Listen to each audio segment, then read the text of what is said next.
Story time audio ബുക്സിലേക്ക് എല്ലാവർക്കും സ്വാഗതം. സുധാകർ മംഗളോതി എഴുതിയ നോവൽ ഗൃഹപ്രവേശം തുടരുന്നു. ഭാഗം 8.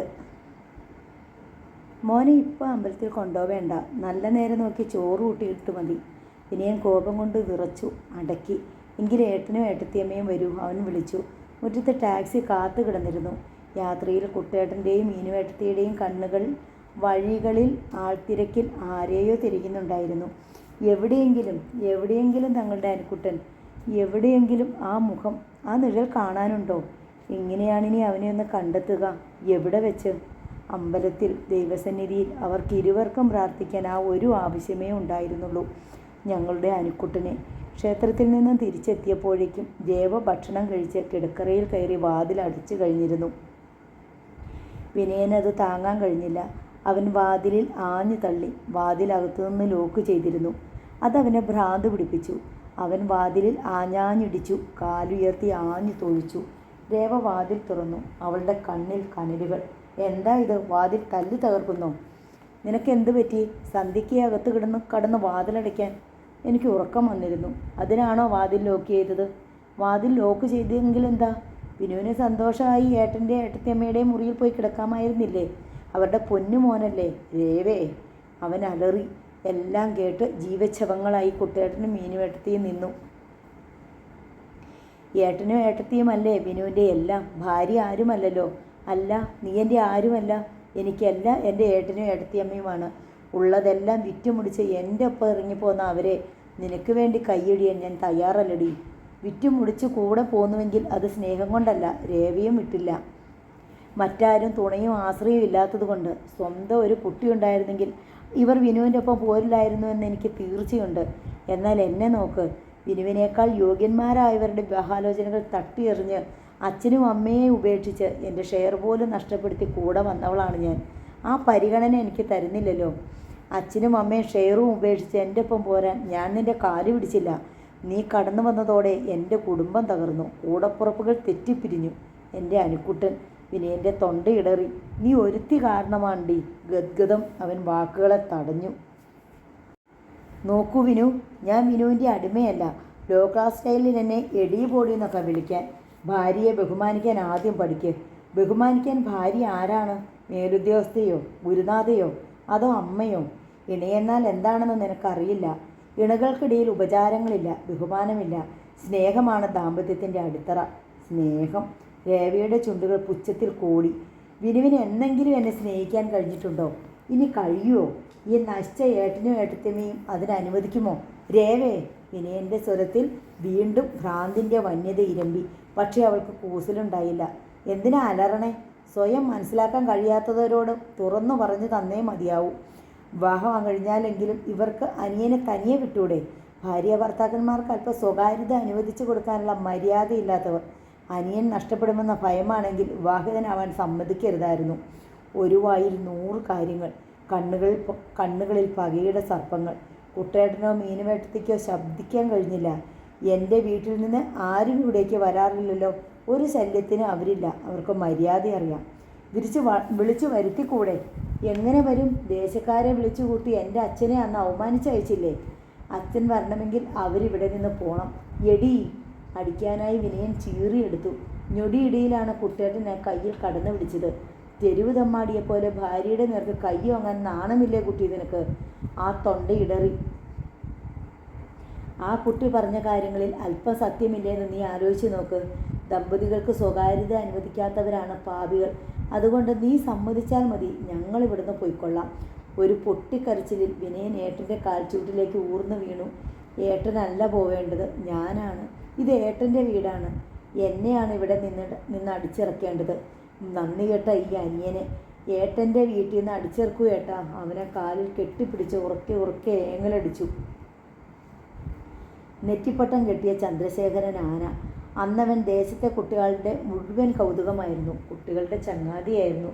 ചന്ദ്രശേഖരന് ശർക്കരയും തേങ്ങയും കുരുത്തോലയും കൊണ്ടു കൊടുക്കാൻ മത്സരിച്ചവരുണ്ട്. ചെറിയടത്തെ മാരാരുടെയും സംഘത്തിൻ്റെയും തകർത്ത് പെയ്യുന്ന മേളം.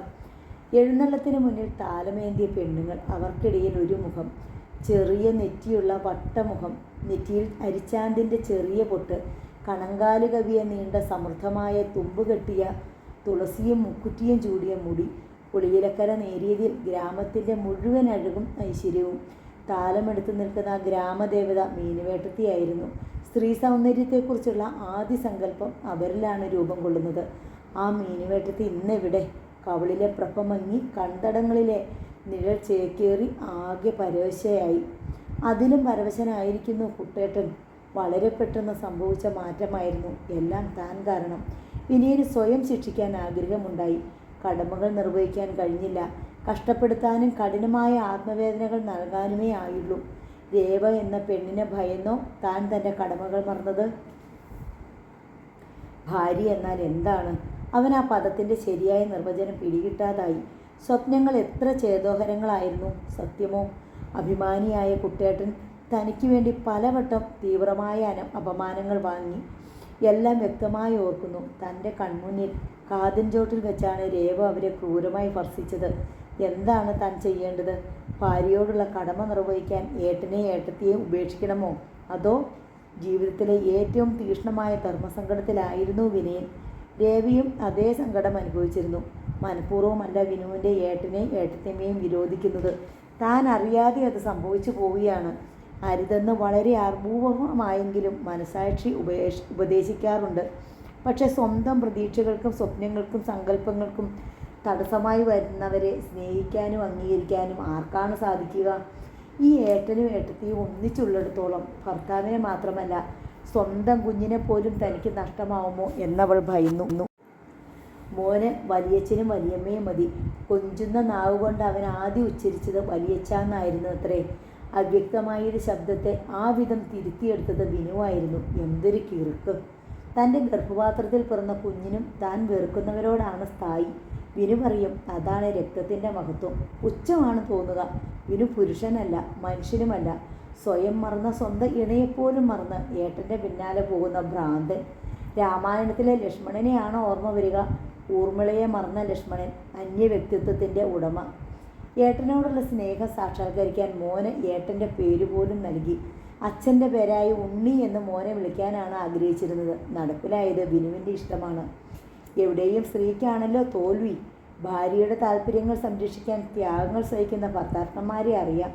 ക്ലോസ് നൈബറായ ലതീചന്ദ്രനും ക്ലബിലെ ഒരു മെമ്പറായ സെലിനും ഹസിൻ്റെ സ്നേഹത്തെക്കുറിച്ച് വാതോരാതെ പുകഴ്ത്തുമ്പോൾ തനിക്ക് മൗനം സൂക്ഷിക്കേണ്ടി വരുന്നു.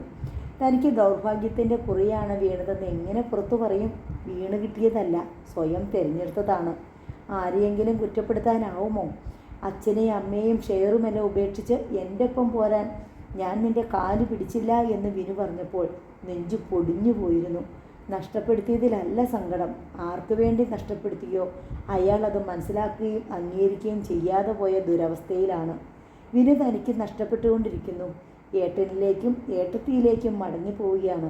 അല്ലെങ്കിൽ വിനുവിനെ പൂർണ്ണമായി തനിക്ക് എന്തെങ്കിലും ലഭിച്ചിരുന്നുവോ? പക്ഷേ മോനെയെങ്കിലും തനിക്ക് നഷ്ടമാവാതെ സൂക്ഷിച്ചേ മതിയാവൂ. അവനെ കുട്ടേട്ടനിൽ നിന്നും മീനുവേട്ടത്തിയിൽ നിന്നും പരമാവധി അകറ്റി നിർത്താനും അവരോടുള്ള അവൻ്റെ സ്ഥായി തണുപ്പിക്കാനും അവൾ കഴിവുറ്റ് ശ്രമിച്ചു.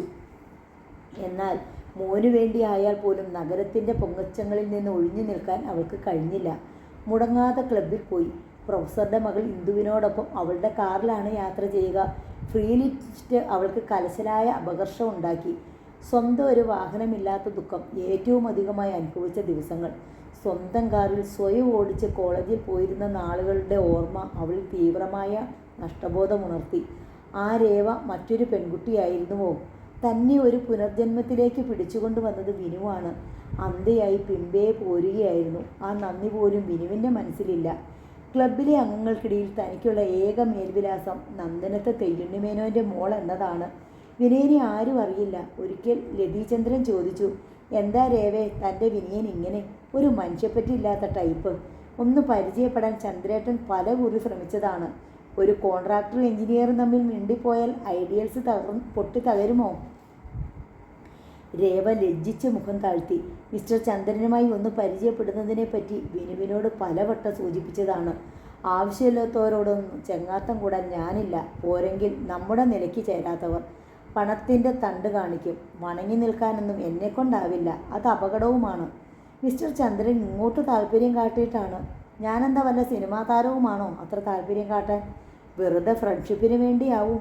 കാശുണ്ടെങ്കിൽ ഈ നഗരത്തിൽ ഫ്രണ്ട്ഷിപ്പിനോ പഞ്ഞം. ചന്ദ്രൻ്റെ മിസ്സിസ് ലതി എനിക്ക് എന്തെല്ലാം സഹായങ്ങൾ ചെയ്തു തന്നിട്ടുണ്ടെന്ന് അറിയോ വിനുവിന്? എന്ത് സ്നേഹമുള്ള കുട്ടിയാ. തോട്ടം ഉണ്ടാക്കാൻ തോട്ടക്കാരനെ അയച്ചു തന്നു. നമ്മുടെ റോസ് മോളെ സമ്മാനിച്ചത് ലതിയാണ്. എങ്കിൽ അതിൽ വല്ല കെണിയും കാണും. ആവശ്യമില്ലാത്ത ആളുകളോട് കടപ്പാടുണ്ടാക്കണ്ട. നിൻ്റെ ഈ പൊങ്ങച്ച ക്ലബ്ബ് പരിപാടികളിൽ പോലും എനിക്ക് എതിർപ്പുണ്ട്. നാം ജീവിക്കുന്നത് ഈ സൊസൈറ്റിയിലാണ്. ഒറ്റപ്പെട്ട ഒരു ഷെല്ലിനുള്ളിൽ കഴിഞ്ഞാൽ നമുക്ക് നാം മാത്രമേ കാണൂ. അത് മറക്കണ്ട. വിനുവിനും കൂടി വേണ്ടിയാണ് ഞാൻ. വേണ്ട, എനിക്ക് വേണ്ടി നീ ഇത്തരം ത്യാഗങ്ങളൊന്നും അനുഷ്ഠിക്കേണ്ട, വിനയൻ തീർത്തു പറഞ്ഞു. എനിക്ക് ജീവിക്കാനും നിന്നെ ജീവിപ്പിക്കാനും ഇത്തരം ഷോർട്ട് കട്ട്സ് ഒന്നും വേണ്ട. അപ്പോൾ എനിക്ക് എൻ്റേതായ വ്യക്തിത്വം വേണ്ടേ? ഞാൻ മിസ്സിസ് വിനയേന്ദ്രൻ മാത്രമല്ല, രേവതി കൂടിയാണ്. നീ എന്തും ആയിക്കൊള്ളൂ, എനിക്കല്പം സ്വൈര്യം തന്നാൽ മതി. അവനൊരു പൊട്ടിത്തെറിയിൽ എഴുന്നേറ്റു. വീണ്ടും മനഃശാസ്ത്രജ്ഞനെ സമീപിക്കേണ്ടി വരരുതെന്ന് കരുതിയാണ് ഞാൻ എല്ലാം സഹിക്കണത്, അല്ലാതെ നിന്റെ രീതി ശരിയാണെന്ന വിശ്വാസം കൊണ്ടല്ല. അതും പറഞ്ഞവൻ പുറത്തേക്ക് ഇറങ്ങിപ്പോയി. രേവയെപ്പോലെ സമയം കളയാൻ ക്ലബ്ബുകളില്ല, ചങ്ങാതികളില്ല. ബൈക്കിൽ നഗരം ചുറ്റി. രാത്രി വൈകും വരെ കടൽക്കരയിലെ മണലിൽ മലർന്നു കിടന്നു. കുട്ടൻമോന് വയസ്സ് തികഞ്ഞു. 1-ാം പിറന്നാളിന് തന്നെ അവൻ്റെ ചോറൂണും നിശ്ചയിച്ചു. പ്രസിദ്ധമായ കൃഷ്ണക്ഷേത്രത്തിൽ വെച്ച് ചോറൂണ്, വീട്ടിൽ സദ്യ. സുഹൃത്തുക്കളെ എല്ലാം ക്ഷണിക്കാൻ പറ്റിയ നല്ലൊരു ഒക്കേഷനായി രേവയ്ക്ക് തോന്നി. ക്ഷണക്കത്തുകൾ അച്ചടിപ്പിച്ചു. വീട് വിട്ടുപോയ രാത്രിയിൽ അനിയൻ പറഞ്ഞ വാചകം മീനുവേട്ടത്തിയുടെ ഓർമ്മയിൽ ഉടുക്കി. ചോറൂണിന് മോന് ഉരുളി ഉരുട്ടിത്തരാൻ കൊച്ചച്ഛൻ ഇല്ലെങ്കിലോ? ആ വാക്കുകൾ. അവൻ അങ്ങനെ തന്നെ പ്രവർത്തിച്ചു. സംശയം തോന്നിയിരുന്നെങ്കിൽ പ്രത്യേകം ശ്രദ്ധിക്കുമായിരുന്നു. നിഷേധിച്ചു പോകാൻ തൻ്റെ കുട്ടിക്ക് കഴിയുമായിരുന്നില്ല. അനിയനായിരുന്നില്ല, മോനായിരുന്നു. വീട്ടിലെത്തിയ നാൾ തൊട്ട് തൻ്റെ പുടവത്തുമ്പിൽ തൂങ്ങി നടന്ന വികൃതി ചെറുക്കൻ ഇപ്പോൾ എവിടെയായിരിക്കുമോ? എങ്ങനെ ഇനി കണ്ടുമുട്ടും? എവിടെ ചെന്നിനി വീണ്ടും ഒന്നിക്കും? ചോദ്യങ്ങൾക്ക് മുന്നിൽ നിശബ്ദ ശൂന്യതയാണ് മീനുവെട്ടത്തിക്ക് അനുഭവപ്പെട്ടത്. മോൻ്റെ പിറന്നാളിനും ചോറൂണിനും അച്ഛനെയും അമ്മയെയും വിളിക്കണം. ഏട്ടനും ഏട്ടത്തിമാർക്കും കത്തയക്കണം, രേവ പറഞ്ഞു. നീ പോയി ക്ഷണിച്ചോളൂ, എനിക്ക് വിരോധമില്ല, വിനയൻ അറിയിച്ചു. ഞാനല്ല, വിനുവാണ് ക്ഷണിക്കേണ്ടത്. വിനു വിളിക്കാതെ അവർ വരില്ല. എനിക്കതിന് വിഷമമുണ്ട്.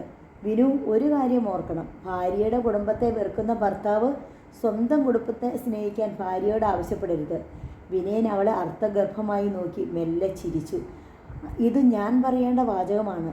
ഭർത്താവിൻ്റെ കുടുംബത്തെ വെറുക്കുന്ന ഭാര്യ സ്വന്തം കുടുംബത്തെ സ്നേഹിക്കാൻ ഭർത്താവിനെ പ്രേരിപ്പിക്കരുത്. ആദ്യം സ്നേഹം കൊടുക്കൂ വിനു, എന്നിട്ട് സ്നേഹം ചോദിക്കൂ. ഞാൻ തരാത്തത് കൊണ്ടാണോ എനിക്ക് സ്നേഹം ലഭിക്കാത്തത്? ആ ചോദ്യത്തിന് മുന്നിൽ ഉത്തരം മുട്ടിയ രേവ മുഖം തിരിഞ്ഞു നടന്നു. വിനയൻ വീണ്ടും തോൽക്കാൻ തീരുമാനിച്ചു. രണ്ടാളും വളരെ നാളുകൾക്ക് ശേഷം തെയ്യുണ്ണിമേനോൻ്റെ ബംഗ്ലാവിലെത്തി. ആദ്യം വെറുപ്പിൽ മുഖം തിരിച്ചെങ്കിലും കുട്ടൻമോനെ കണ്ടതോടെ മേനോൻ്റെ പരിഭവം അലിഞ്ഞു. രേവ മോനെ അവൻ്റെ അപ്പൂപ്പൻ്റെ മടിയിൽ വെച്ചു കൊടുത്തു. മോളുടെ മോനെ വാരിയെടുത്ത് ഭാഗ്യമ്മ ആ ഓമന മുഖത്ത് തുരുതരെ ഉമ്മ വെച്ചു. ഞങ്ങൾ മോൻ്റെ പിറന്നാളിനും ചോറൂണിനും പറയാൻ വന്നതാണ്, വിനയൻ അറിയിച്ചു. മോനുണ്ടായ വിവരം തന്നെ ഞാൻ അറിഞ്ഞില്ലല്ലോ. മേനോൻ ഒരു കുത്തുവാക്കെറിഞ്ഞു. സ്വത്ത് കിട്ടാത്ത പിണക്കമായിരുന്നിരിക്കും. പൊടുന്നനെ വിനയൻ്റെ ഊർജം നഷ്ടമായി. മൊത്തം മറുപടി പറയാൻ നാവ് തരിച്ചു. പക്ഷേ അവൻ സ്വയം നിയന്ത്രിച്ചു. കഴിഞ്ഞതൊക്കെ അച്ഛൻ പൊറുക്കണം. രേവ എല്ലാവർക്കും വേണ്ടി മാപ്പ് പറഞ്ഞു. ചോറൂണിനും പിറന്നാളിനും വിനയൻ്റെ കുട്ടേട്ടൻ വരില്ലേ? മേനോൻ തിരക്കി. വരുന്നത് എന്തിന്? ഏട്ടൻ ഞങ്ങളോടൊപ്പം ഉണ്ടല്ലോ, വിനയൻ പറഞ്ഞു. അപ്പോഴാണ് മേനോൻ അതറിഞ്ഞത്. നഗരത്തിലെ വീട്ടിൽ രേവയും വിനയനും വേലക്കാരിയും മാത്രമേ ഉണ്ടാവൂ എന്നാണ് കരുതിയിരുന്നത്. കുട്ടനായരും ഭാര്യയും ഗ്രാമത്തിലാണല്ലോ എന്ന വിശ്വാസത്തിൽ മോളെ കാണാനൊന്ന് പോകുന്നതിനെപ്പറ്റി പലവുരു ചിന്തിച്ചതാണ്. സ്വത്ത് നൽകാത്ത പിണക്കമെങ്ങാൻ വിനയൻ കാണിച്ചേക്കുമോ എന്ന് ശങ്കിച്ചു. പോരെങ്കിൽ വീട് മാറിയ വിവരം അറിയിച്ചതുമില്ല. ക്ഷണിക്കാതെ ചെന്ന് നാണം കെടേണ്ട എന്ന് തീരുമാനിച്ചു. അങ്ങനെ ആ പദ്ധതി നീണ്ടു. അപ്പം ഗ്രാമത്തിലെ വീട്ടിൽ ആരുണ്ട്? അത് വിറ്റിട്ടാണ് ഞങ്ങൾ ടൗണിൽ വീട് വാങ്ങിയത്. ഓഹോ, തെയ്യുണ്ണിമേനൻ്റെ മനസ്സും അടുത്തു. വിനയൻ ലോൺ എടുത്ത് പണിയിച്ച വീടായിരിക്കുമെന്നാണ് ധരിച്ചത്. തറവാട് വിറ്റ് വാങ്ങിയ വീടാണെങ്കിൽ അവിടെയും കുട്ടനായർക്കായിരിക്കും കാര്യസ്ഥത. അപ്പോൾ ഞാൻ അവിടെ വരുന്നത് കുട്ടനായർക്ക് പിടിക്കുമോ? ഏട്ടനെ മനസ്സിലാക്കിയിട്ടില്ലാത്തത് കൊണ്ടാണ് ഇങ്ങനെ സംശയിച്ചത്.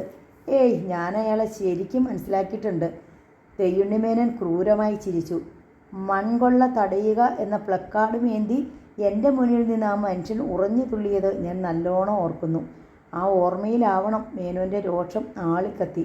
ആ മനുഷ്യനുള്ളിടത്തേക്ക് ഞാൻ വരില്ല. രേവയ്ക്ക് തളർച്ച, വിനീന് ക്ഷോഭം. എങ്കിൽ എൻ്റെ ഏട്ടനെ പറഞ്ഞയച്ചിട്ട് അവിടേക്ക് ആരെങ്കിലും വരണമെന്ന് എനിക്ക് നിർബന്ധവുമില്ല. മോനൻ വിളർത്തുപോയി. വിനയൻ പിന്നെ അവിടെ നിന്നില്ല. ഭാഗ്യമ്മയുടെ കയ്യിൽ നിന്ന് മോനെ വാങ്ങി വേഗം പുറത്തു കടന്നു. പൊട്ടിക്കരഞ്ഞുകൊണ്ട് രേവ പിന്നിൽ. അനുരഞ്ജനം മോഹിച്ചാണ് വിനുവിനെ നിർബന്ധിച്ച് വിളിച്ചുകൊണ്ട് ചെന്നത്. എന്നിട്ട് ഒടുവിൽ അച്ഛനെ വീണ്ടും അധിക്ഷേപിച്ചിട്ടാണ് വിനു ഇറങ്ങിപ്പോകുന്നത്. അവൾക്ക് സങ്കടം താങ്ങാൻ കഴിഞ്ഞില്ല. അച്ഛൻ വേണം മടിയിലിരുത്തി മോന് ചോറ് വാരി കൊടുക്കാൻ എന്നും മനസ്സിൽ തീരുമാനിച്ചിരുന്നു. എല്ലാ പ്രതീക്ഷകളും തകർന്നു. കാരണം ആരാണെന്നറിയാം. രേവയുടെ നെഞ്ച് പക കൊണ്ട് പുകഞ്ഞു. അമ്പലത്തിലെ ആനക്കൊട്ടിലിൽ വെച്ച് കുട്ടേട്ടനാണ് മോനെ മടിയിലിരുത്തി ഊട്ടിയത്. കുട്ടേട്ടൻ്റെ കൈവെള്ളയിൽ ഒരു പിടി തുമ്പപ്പൂക്കൾ പോലെ ചോറ്. മോൻ ആ പൂക്കളിൽ മുത്തി. അമ്പലത്തിൽ നിന്നുള്ള മടക്കയാത്രയിൽ വീടണയാറായപ്പോൾ പെട്ടെന്ന് മോൻ എക്കിട്ടമുണ്ടാക്കി. കാറിൽ വെച്ച് തന്നെ അവൻ ഛർദ്ദിച്ചു പലവട്ടം. വീട്ടിലെത്തിയതും കുഞ്ഞ് തളർന്നുപോയി. എന്തു പറ്റിയെന്നറിയാതെ രേവയ്ക്ക് ഭീതിയായി. കരച്ചിലിനിടയിൽ അവൾ പുലമ്പി. കുട്ടികളില്ലാത്തവരെ കൊണ്ട് ചോറ് കുടിപ്പിക്കേണ്ടത് ഞാൻ പറഞ്ഞതാ. ഈശ്വര, എൻ്റെ കുട്ടിക്ക് എന്താണോ കൊടുത്തത്? അനിയനെ സ്വന്താക്കാനായി ചോറിൻ്റെ ഒപ്പം എൻ്റെ കുട്ടിക്ക് വല്ല വിഷവും കൊടുത്തു കാണും. ദുഷ്ടവർഗം ഒടുവിൽ എന്നെയും കൊല്ലും. രേവേ, വിനയൻ്റെ താക്കീതിന് അവൾ വഴങ്ങിയില്ല. ഇല്ല, ഇനി തോറ്റു കൊടുക്കാൻ തീരുമാനിച്ചിട്ടില്ല. ഈ വിറ്റകളെ പറഞ്ഞയച്ചില്ലെങ്കിൽ ഞാനിനി ഇവിടെ നിൽക്കില്ല. അതിഥികൾ അമ്പരന്ന് നിൽക്കിയ പരിസരം മറന്ന് രേവ കുട്ടേട്ടനും മീനത്തിക്കും നേരെ കൈ ചൂണ്ടി അലറി.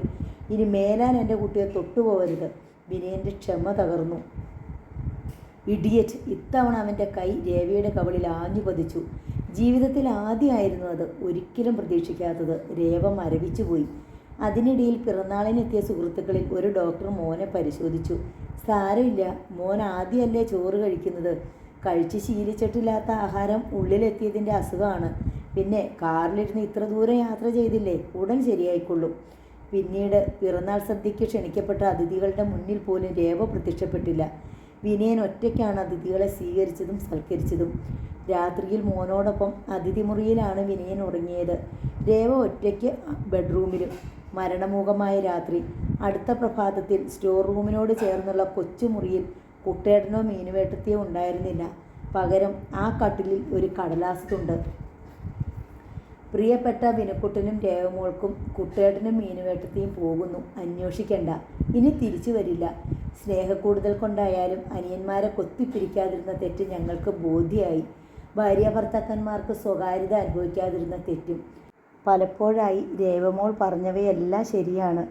ആലോചിച്ചാൽ വിനുക്കുട്ടൻ അത് മനസ്സിലാവും. നമ്മുടെ വിധി പിരിയാനാണ്. സാരമില്ല. സ്നേഹം കൊണ്ടൊരു ഗ്രഹം സൃഷ്ടിക്കുക. കുഞ്ഞുമോന് വലിയച്ഛൻ്റെയും വലിയമ്മയുടെയും ഉമ്മകൾ. നിങ്ങൾക്കായി എന്നും ഞങ്ങൾ പ്രാർത്ഥിക്കും. കുട്ടേട്ടനും മീനുവേട്ടത്തിയും. രേവയെ വിളിച്ചുണർത്തിയ കടലാസ് തുണ്ട് കാണിച്ചു കൊടുത്തത് അമ്മിണിയാണ്. ആഗ്രഹിച്ചതാണ് സംഭവിച്ചതെങ്കിലും രേവയ്ക്കൊരു തളർച്ച. ഇനി എങ്ങനെ വിനുവിനെ അഭിമുഖീകരിക്കും? എങ്ങനെ ഈ കത്ത് വിനുവിനെ ഏൽപ്പിക്കും? വലിച്ചു കീറി കളഞ്ഞാലോ? ഏതായാലും ഏട്ടനും ഏടത്തിയും വീട് വിട്ടുപോയി എന്നറിയുമ്പോൾ വിനു പൊട്ടിത്തെറിക്കാതിരിക്കില്ല. ചിലപ്പോൾ പാവത്തിന് ഭ്രാന്ത് പിടിക്കുമോ എന്നുപോലും ഭയമുണ്ട്. ഏട്ടനോടും ഏട്ടത്തിയോടും അത്ര കടുപ്പാടും സ്നേഹവുമാണ്. മുമ്പേ തന്നെ കുറ്റബോധവുമുണ്ട്. ഇതുകൂടിയാവുമ്പോൾ ഏട്ടൻ്റെയും ഏട്ടത്തിയുടെയും കത്ത് തന്നെ ന്യായീകരിക്കുന്ന തരത്തിലാണെങ്കിലും വിനുവിൻ്റെ കണ്ണിൽ താനായിരിക്കും കുറ്റവാളി. തൽക്കാലം വിനു പറയുന്നത് എന്തും നിശബ്ദമായും ശാന്തമായും കേൾക്കേണ്ടി വരും.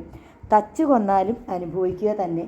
തികച്ചു അപരാധിനി എന്നോണമാണ് അവൾ ആ കടലാസ് തുണ്ട് വിനയനെ ഏൽപ്പിച്ചത്. ഒരു നടുക്കം, ഒരു വിങ്ങൽ. വിനയൻ പുറത്തേക്കോടി.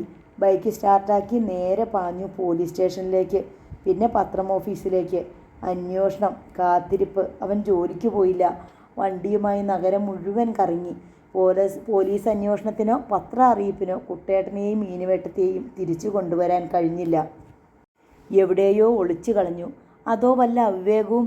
അന്വേഷിക്കേണ്ട, തിരിച്ചു വരില്ല എന്നല്ലേ എഴുതിയിരുന്നത്? അതുമല്ലെങ്കിൽ എന്തെങ്കിലും അപകടം, അജ്ഞാത മൃതദേഹങ്ങളെക്കുറിച്ചോ അജ്ഞാതരുടെ ആത്മഹത്യകളെക്കുറിച്ചോ ഏതെങ്കിലും തരത്തിലുള്ള അത്യാഹിതങ്ങളെക്കുറിച്ചോ വാർത്തകൾ എന്തെങ്കിലും ഉണ്ടോ എന്ന് പത്രങ്ങളുടെ മുക്കും മൂലയും പരതി പഠിച്ചു. ഒരു വിവരവുമില്ല. ഒടുവിൽ കിടക്കയിൽ വീണ് നെഞ്ചു പൊട്ടിക്കരഞ്ഞു. കനത്തൊരു ശാപം സ്വന്തം ശിരസിൽ പതിയുമെന്നത് അവൻ സങ്കല്പിച്ചു. രേവയോട് സംസാരിക്കാറില്ല. വീട്ടിൽ നിന്ന് ഭക്ഷണം കഴിക്കാറില്ല. മോനെപ്പോലും ശ്രദ്ധിക്കാറില്ല. ജോലിയിലുള്ള ശുഷ്കാന്തി പോലും കുറഞ്ഞു. ദിവസങ്ങൾ ആഴ്ചകളായി, മാസങ്ങളായി. കുട്ടേട്ടനെക്കുറിച്ചോ മീനുവേട്ടത്തിയെക്കുറിച്ചോ ഒരു വിവരവും ലഭിച്ചില്ല. ജോലിക്ക് പോകുമ്പോഴും പ്രവൃത്തി എടുത്തുകൊണ്ടിരിക്കുമ്പോഴും കണ്ണുകൾ സദാ തിരഞ്ഞുകൊണ്ടിരിക്കും, തേടിക്കൊണ്ടിരിക്കും. ഒരിക്കലും തീരാത്ത അന്വേഷണം. എവിടെങ്കിലും വെച്ചൊന്ന് കണ്ടുമുട്ടാൻ. അമ്മിണിയുടെ പാചകം അരുചിയുണ്ടാക്കുന്നതാണെങ്കിലും വീണ്ടും വീട്ടിൽ നിന്നും ഭക്ഷണം കഴിച്ചു തുടങ്ങി. കടമയ്ക്ക് വേണ്ടി മാത്രം. ഏക ആനന്ദം മോൻ്റെ മുഖം കാണുന്നതായിരുന്നു. ഇപ്പോൾ അവൻ കൊഞ്ചി കൊഞ്ചി വലിയച്ഛ എന്ന് വിളിക്കും. ആ വിളി ക്രമേണ വ്യക്തമായി വന്നു. വലിയച്ഛൻ എവിടെ മോനെ? വിനയൻ ചോദിക്കും. മോൻ തൊണ്ണ കാട്ടി ചിരിക്കും. കുട്ടേട്ടനും മീനുവേട്ടയ്ക്കും പോയതോടെ തൻ്റെ സർവ്വ പ്രശ്നങ്ങളും അവസാനിച്ചതായി രേവ കരുതി. എങ്കിലും അവൾക്ക് അപ്പോഴും സന്തോഷിക്കാൻ കഴിഞ്ഞില്ല. വിനയൻ്റെ സന്തോഷിക്കാത്തിടത്തോളം തനിക്കതിന് കഴിയില്ലെന്ന് അവൾ പഠിച്ചു. വിനയനെ സന്തോഷിപ്പിക്കാൻ അവൾ തമാശകൾ പറഞ്ഞു നോക്കി. ക്ലബിലെ വിശേഷങ്ങളിലേക്ക് വിനയൻ്റെ ശ്രദ്ധയെ ക്ഷണിച്ചു. പക്ഷേ അവനതിലൊന്നും തെല്ലും താല്പര്യമുണ്ടായിരുന്നില്ല. നോക്കൂ വിനു, ഇന്നലെ ഞങ്ങളുടെ ഗെറ്റ് ടുഗദറിനെ ചീഫ് ഗസ്റ്റായി പ്രശസ്ത കവിയായ നിരഞ്ജൻ വന്നിരുന്നു. വിനു കേട്ടിട്ടില്ലേ നിരഞ്ജനെ പറ്റി? എനിക്ക് കല്ലും ഇഷ്ടികയും സിമെൻറ്റും അറിയാം. പിന്നെ അതുകൊണ്ട് കള്ളക്കളികൾ കളിക്കുന്ന കോൺട്രാക്ടർമാരെയും. അപ്പോൾ വിനുവിന് തമാശ പറയാൻ അറിയാം. അവൻ്റെ വാക്കുകളിൽ മുറ്റി നിന്നിരുന്നത് കനത്ത ഗൗരവമായിരുന്നെങ്കിലും അത് രസകരമായ തമാശയായി എടുത്ത് അവൾ ചിരിച്ചുലഞ്ഞു. നിരഞ്ജൻ തീരെ ചെറുപ്പമാണ് കേട്ടോ. ഞാൻ കരുതിയിരുന്നത് മധ്യവയസ്കനെങ്കിലും ആവുന്ന. താടിയും മുടിയും ലോഹ പോലുള്ള കുർത്തയും വലിയ കണ്ണുകളും നിസ്സംഗഭാവവും ഒക്കെയുള്ള ഒരാൾ. അപ്പോൾ നമ്മുടെ യോഗിവര്യന്മാരെ പോലെ അയാളും ഒരു കള്ളനാവാനാണല്ലോ വഴി. അതെന്താ? കള്ളന്മാരാണല്ലോ വേഷം കെട്ടുക. വിപ്ലവ കവിയാണ്, ഫിലോസഫി ലെക്ചറർ. ഇപ്പോൾ റിസർച്ച് ചെയ്യുന്നു. മൂല്യശോഷണത്തെപ്പറ്റിയും ധർമ്മച്യുതിയെപ്പറ്റിയും വേദോപനിഷത്തുകളെപ്പറ്റിയും എല്ലാം മണിക്കൂറുകൾ നീണ്ട പ്രസംഗം. ഒരു നോൺ സ്റ്റോപ്പ്. എങ്ങനെ ഇത്രയധികം കാര്യങ്ങൾ ആ തലയ്ക്കുള്ളിൽ സൂക്ഷിക്കുന്നെന്ന എൻ്റെ സംശയം. ഞാൻ ഓട്ടോഗ്രാഫ് വാങ്ങി. ഗുഡ്. ഇങ്ങോട്ട് ക്ഷണിച്ചില്ലേ? ആ ചോദ്യത്തിലെ പരിഹാസം രേവ തിരിച്ചറിഞ്ഞില്ല. വിനുവിനും താല്പര്യമുണ്ടെങ്കിൽ ക്ഷണിക്കാം. വിനയൻ മറുപടി പറഞ്ഞില്ല. ഡോക്ടർ അഗസ്റ്റിൻ ജോസഫ് എന്ന് കേട്ടിട്ടുണ്ടോ? രേവ വീണ്ടും വാചാലിയായി. പ്രശസ്ത സർജനാണ്. കൂടാതെ വലിയൊരു എസ്റ്റേറ്റ് മുതലാളിയും. കോടീശ്വരൻ, സുന്ദരൻ. എൻ്റെ ഫ്രണ്ട് നീനയുടെ ഭർത്താവാണ്. ഇങ്ങനെയൊക്കെയാണെങ്കിലും അദ്ദേഹം നീനയ്ക്ക് പൂർണ്ണ സ്വാതന്ത്ര്യം അനുവദിച്ചു കൊടുത്തിട്ടുണ്ട്. അദ്ദേഹത്തെ പോലെ ഒരു ഭർത്താവിനെ മറ്റൊരു പെണ്ണിനും കിട്ടില്ല. So much understanding. വിനുവിനെ എന്നൊന്ന് പരിചയപ്പെടുത്തണമെന്ന് പറഞ്ഞിട്ടിരിക്കുക മൂപ്പർ. നിനക്ക് അല്പം കൂടി സ്വാതന്ത്ര്യം അനുവദിക്കണമെന്ന് പറയാനാവും. ആ വാചകത്തിലെ പരിഹാസം രേവയ്ക്ക് മനസ്സിലായി. അവളുടെ മുഖം കറുത്തു. എന്താ വിനു ഇത്? ഇല്ലെങ്കിൽ പിന്നെ അയാൾ എന്നെ പരിചയപ്പെടുന്നത് എന്തിന്? ചിലപ്പോൾ നീയുമായുള്ള ബന്ധം ബലപ്പെടാൻ എന്നെ ഒരു കോണിയാക്കാനും ഉദ്ദേശിക്കുന്നുണ്ടാകും. രേവ ചീറി. വിനു ഒരു ഭ്രാന്തൻ സംശയാലുവാണ്. തനി നാരോ മൈൻഡ്. ആളുകളെ ഇത്ര ചീപ്പായി കരുതരുത്. ഫ്രീ ആയി ഇടപെടുകയാണെന്ന് വെച്ച് വിനുവിനെ പോലെ പെണ്ണുങ്ങളെ കണ്ടിട്ടില്ലാത്തവനല്ല അദ്ദേഹം. കാണുന്തോറും ആണല്ലോ ആഗ്രഹം വർദ്ധിക്കുക. ഞാൻ ഈ സംസാരം നിർത്തുന്നു. അവൾ വെറുപ്പിൽ മുഖം തിരിച്ചു. ആ പട്ടിക്കാട്ടിൽ വളർന്നതിൻ്റെ തകരാറാണ്. എത്ര വിദ്യാഭ്യാസം നേടിയാലും ഏത് പൊസിഷനിൽ എത്തിയാലും താണ സാഹചര്യങ്ങളിൽ ജനിച്ചു വളർന്നവർക്ക് ആ ചെറ്റത്തരം ഒരിക്കലും വിട്ടുമാറില്ല. വിനയൻ നടുങ്ങിപ്പോയി. അവനവളെ തുറച്ചു നോക്കി. കണ്ണുകളിൽ അഗ്നി പെരുകി. രേവ എഴുന്നേറ്റ് അകത്തേക്ക് പോയി. വിനുവുമായി പൊരുത്തപ്പെട്ടു പോവുക വലിയ പ്രയാസമാണെന്ന് അവൾക്ക് മനസ്സിലായി. അതോടെ സുഹൃത്തുക്കളുടെ കമ്പനിയിൽ ആവുന്നത്ര സമയം ചെലവിട്ടു. ലേഡീസ് വെൽഫെയറിൻ്റെ മുഖ്യ പ്രവർത്തകയുമായി. നഗരത്തിൽ അറിയപ്പെടുന്നൊരു സിംഹിയുമായി അവൾ. പക്ഷെ ആരെയും വീട്ടിലേക്ക് ക്ഷണിക്കാൻ ഇഷ്ടപ്പെട്ടില്ല. ആധുനിക ഗൃഹോപകരണങ്ങളും സുഖസൗകര്യങ്ങളും ഇല്ലാത്ത, ഒരു ടെലിഫോൺ പോലും ലഭിച്ചിട്ടില്ലാത്ത വീടിനെ അവൾ വെറുത്തു. ഒരു ദിവസം അമ്മിണി പറഞ്ഞു, കേട്ടോ രേവക്കുഞ്ഞെ, നമുക്ക് ഏതെങ്കിലും ഒരു കൊച്ചുപെണ്ണിനെ കൂടി ഇവിടെ നിർത്തണം. കാര്യം മനസ്സിലാകാതെ രേവ അവളെ നോക്കി. മോനെ മേയ്ക്ക് അടുക്കളപ്പണി ചെയ്യുകയും രണ്ടും കൂടി എനിക്ക് ഒറ്റയ്ക്ക് വയ്യ. മുമ്പ് നീ തന്നെയല്ലേ ചെയ്തത്? അന്നാണെങ്കിൽ മോൻ കുഞ്ഞായിരുന്നു. ഇപ്പോൾ അവൻ ഇത്തിരി കൂടി വലുതായില്ലേ? അന്ന് എല്ലാ പണികൾക്കും വിനുസാറിൻ്റെ ഏട്ടത്തിയമ്മ ഉണ്ടായിരുന്നു എന്ന് അമ്മിണി എങ്ങനെ പറയും? വലുതായതോടെ കുഞ്ഞിൻ്റെ വികൃതിയും കൂടി. അതിനെ നോക്കാൻ തന്നെ ഒരാൾ വേണം. വിവരം രേവ വിനയൻ്റെ കാതിലെത്തിച്ചു. അവന് ചുണ്ടി വന്നു. ഈ അമ്മിണിയെ കൂടി പറഞ്ഞു വിട്ടാലോ എന്നായിരുന്നു എൻ്റെ ആലോചന. ചെലവ് കൂടുന്നതോടൊപ്പം വരവ് കൂടുന്നില്ലെന്ന് രേവ മനസ്സിലാക്കണം. വീടിൻ്റെ കട ഇപ്പോഴും ബാക്കി. എന്താണ് ഇത്ര ചെലവ് കൂടാൻ? ഇവിടെ ഒരു ഗസ്റ്റ് പോലും വരുന്നില്ല. വരുത്തിക്കൂടെ? എന്നെക്കൊണ്ടുള്ള അസൗകര്യമാണോ? എങ്കിൽ ഞാനും മാറിത്തരാം. കുത്തുവാക്കുകൾ അവളുടെ നെഞ്ചിൽ കൊണ്ടു. കണ്ണിൽ സങ്കടം പൊടിഞ്ഞു. മറുപടി പറഞ്ഞില്ല. അടുത്ത വീട്ടിൽ ചെന്ന് അവൾ അച്ഛന് ഫോൺ ചെയ്തു. വളരെ നാളായി ആഗ്രഹിക്കുന്നതാണ്. നേരിൽ തേടി ചെല്ലാൻ ധൈര്യമുണ്ടായിരുന്നില്ല. അമ്മയാണ് ഫോൺ എടുത്തത്. എനിക്ക് കുറച്ച് രൂപ വേണം. വിനുവിൻ്റെ ശമ്പളം ഒന്നിനും തികയുന്നില്ല. ഇവിടെ എവിടെ രൂപ ഇരുന്നിട്ടാണ് മോളെ? ഉള്ളപ്പോഴൊന്നും നീ ചോദിച്ചില്ല. ഇപ്പോൾ ടൈൽസ് ഫാക്ടറി നിൻ്റെ സീത ചേച്ചിയുടെ പേരിലാണെന്ന് അറിഞ്ഞൂടെ? അവളുടെ ഭർത്താവ് ഗോപാലകൃഷ്ണനാണെങ്കിൽ ഒരു വക സാധനം. എല്ലാറ്റിനും കൃത്യം കണക്കാ. ഏൽപ്പിച്ചു കൊടുക്കാൻ കാത്തിരുന്നു ഭരണം ഏറ്റെടുക്കാൻ. ഇത്ര നേരത്തെ ഭാഗം ചെയ്യേണ്ടിയിരുന്നില്ലെന്ന് ഇപ്പോൾ അദ്ദേഹത്തിന് തോന്നുന്നുണ്ട്. അന്ന് നിന്നോടുള്ള വാശിക്ക് ചെയ്തതാണ്. ഇപ്പം നിൻ്റെ അച്ഛൻ്റെ കാര്യങ്ങൾ നടക്കാൻ പോലും പ്രയാസത്തിലാണ്. നിൻ്റെ ഏട്ടനാണെങ്കിൽ കത്ത് പോലും ഇല്ല. ഭാര്യയുടെ അടിമയാണല്ലോ അവൻ. വീട് അവൻ്റെ പേരില്ല. എന്നാണ് ഒഴിയാൻ പറയാമെന്നറിയില്ല. അച്ഛൻ്റെ സ്വത്ത് അച്ഛൻ തന്നെ തോന്നിയാസം ചെയ്തു. അമ്മയുടെ സ്വത്തായിരുന്നെങ്കിൽ നിനക്ക് കേസ് കൊടുത്തെങ്കിലും വാങ്ങാമായിരുന്നു. പക്ഷേ നിൻ്റെ ഈ അമ്മയ്ക്ക് സ്വന്തം സ്വത്തോ സമ്പാദ്യമോ ഇല്ലെന്നറിഞ്ഞൂടെ? നീണ്ട പഞ്ഞം പറച്ചിൽ. രേവ ഫോൺ വെച്ചു. എല്ലാം കേട്ടുകൊണ്ടിരുന്ന വീട്ടുകാരിൽ ലതീചന്ദ്രൻ ചോദിച്ചു, എന്താ രേവേ തനിക്ക് ഇത്ര പണത്തിന് ക്ഷാമം? പണം കൊയ്യാൻ പറ്റുന്ന പാടത്താണല്ലോ മിസ്റ്റർ വിനയചന്ദ്രൻ. അതൊരു പുതിയ അറിവായിരുന്നു രേവയ്ക്ക്. അവൾ വിസ്മയത്തിൽ ലതിയെ നോക്കി. എണ്ണിച്ചിട്ട് അപ്പം പോലെ ശമ്പളം കിട്ടുന്നുണ്ട്. ശമ്പളമല്ല ഞാൻ പറഞ്ഞത്, കിമ്പളം. ഒന്ന് ഒപ്പിട്ട് കൊടുത്താൽ പോരെ? എനിക്കതൊന്നും അറിയില്ല. എന്നോടൊന്നും പറയാറുമില്ല. നല്ല ദാമ്പത്യം. ലതി പരിഹാസത്തിൽ ചിരിച്ചു. ഇവിടെ ചന്ദ്രേട്ടൻ ഒരു ദിവസം എത്ര സിഗരറ്റ് പുകച്ചുവെന്നോ എത്ര തവണ തുമ്മിയെന്നോ എന്നോട് ചോദിച്ചാൽ മതി. എന്നെ ബോധിപ്പിക്കാതെ ഒന്നും ചെയ്യില്ല. രേവയ്ക്കറിയോ, ആണുങ്ങളെ കൈകാര്യം ചെയ്യുക ഒരു കലയാണ്. അതറിഞ്ഞാൽ പിന്നെ ഭർത്താവ് ഭാര്യയുടെ താളത്തിന് നുള്ളുന്ന കുഞ്ചിരാമനായിരിക്കും. രേവ അത്ഭുതത്തിൽ ലതിയെ നോക്കിയിരുന്നു. വിനയൻ്റെ പുറകെ എത്ര കോൺട്രാക്ടേഴ്സ് നടക്കുന്നുണ്ടെന്നറിയാമോ? വലിയ സ്ട്രിക്റ്റാണത്രേ. ഡിപ്പാർട്ട്മെൻറ്റിൽ ഇതുപോലൊരു സാധനം വേറെ ഇല്ലത്രേ. അതുകൊണ്ട് വിനയനെന്ന കടമ്പ കടക്കാൻ എത്ര രൂപ കൊടുക്കാനും കോൺട്രാക്ടേഴ്സ് തയ്യാറാണ്. രേവയുടെ ബുദ്ധിയിൽ വെളിച്ചം പരക്കുകയായിരുന്നു. ഇന്നലെയും സ്വർണ്ണ ഫ്രെയിമുള്ള കണ്ണടയും സിൽക്ക് ജുബയുമുള്ള ഒരു തടിയൻ കാറിൽ വിനയനെ കാണാൻ എത്തിയതാണ്. സന്ദർശക മുറിയിലിരുന്ന് എന്തിനോക്കുറിച്ചോ വളരെ നേരം തർക്കിച്ചു. ഒടുവിൽ നിരാശനായാണ് അദ്ദേഹം ഇറങ്ങിപ്പോയതെന്ന് തോന്നുന്നു. സംഗതി ലതി പറഞ്ഞത് തന്നെയാവും. ചിലരോട് വിനയൻ പറയുന്നത് കേട്ടിട്ടുണ്ട്. എന്നെ എൻ്റെ കുട്ടേട്ടൻ പഠിപ്പിച്ചത് ഇങ്ങനെയാണ്: നേരോടെയും നെറിയോടെയും ജീവിക്കുക, അല്ലെങ്കിൽ മരിക്കുക.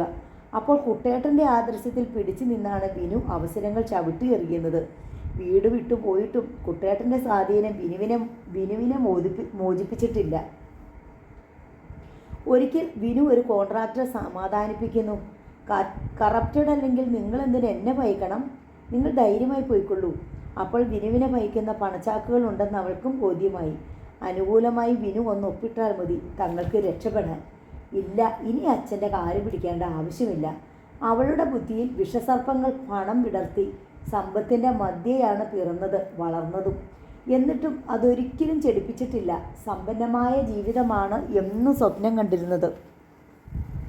ദാരിദ്ര്യത്തെക്കുറിച്ച് ചിന്തിക്കാനേ വയ്യ. അമ്മിണി പറഞ്ഞത് എന്താണ്? ഒരു വേലക്കാരിയെ കൂടി നിർത്തണമെന്ന്. അമ്മിണിയെ കൂടി വിട്ടാലോ എന്നാണ് വിനയൻ്റെ ആലോചന. മോൻ്റെ ചോറൂണിന് അമ്മിണിക്കൊരു സാരി വാങ്ങി കൊടുക്കണമെന്നുണ്ടായിരുന്നു. സാധിച്ചില്ല. അതിൻ്റെ അതൃപ്തി അവളുടെ പെരുമാറ്റത്തിൽ കാണാനുമുണ്ട്. മോൻ്റെ പിറന്നാൾ പ്രമാണിച്ച് ക്ലബിൽ ഒരു കോക്ടെയിൽ അറേഞ്ച് ചെയ്യണമെന്ന് പലരും അഭിപ്രായപ്പെട്ടിരുന്നു. അതേപ്പറ്റി വിനുവിനോട് സൂചിപ്പിക്കാൻ പോലും ധൈര്യമുണ്ടായില്ല. വിനുവിന് സ്വന്തം എന്ന ചിന്തയേ ഉള്ളൂ. ഒരൊഴിവ് ദിനം വിനുവിനെ തേടി ഒരാൾ 3 പ്രാവശ്യം വന്നു. മെലിഞ്ഞ കതർധാരിയായ ഒരു മധ്യവയസ്കൻ. വിനയൻ ചീഫ് എഞ്ചിനീയറെ വിളിച്ചിട്ട് ടിവിയിലോ മറ്റോ പോയിരിക്കുകയായിരുന്നു. 4ാമത് തവണ ഖദർദാരി എത്തിയപ്പോഴും വിനയൻ തിരിച്ച് വന്നിരുന്നില്ല.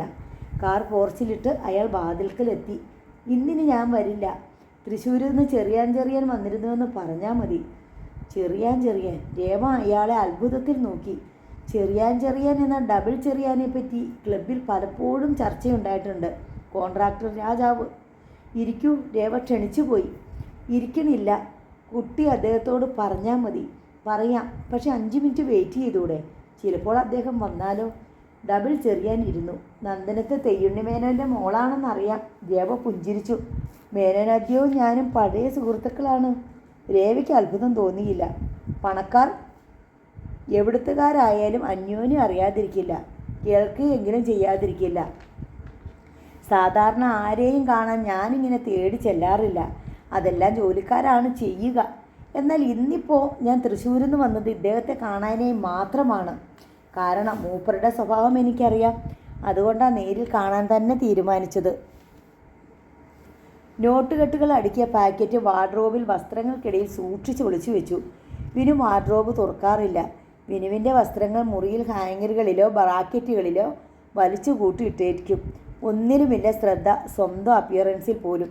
പക്ഷേ ഡബിൾ ചെറിയാൻ നൽകിയ സമ്മാനം എത്ര നാളേക്ക് വിനുവിൽ നിന്ന് ഒളിച്ചു വയ്ക്കാൻ കഴിയും? വിനുവിൻ്റെ ഉപ്പിനുള്ള പ്രതിഫലമാണ്.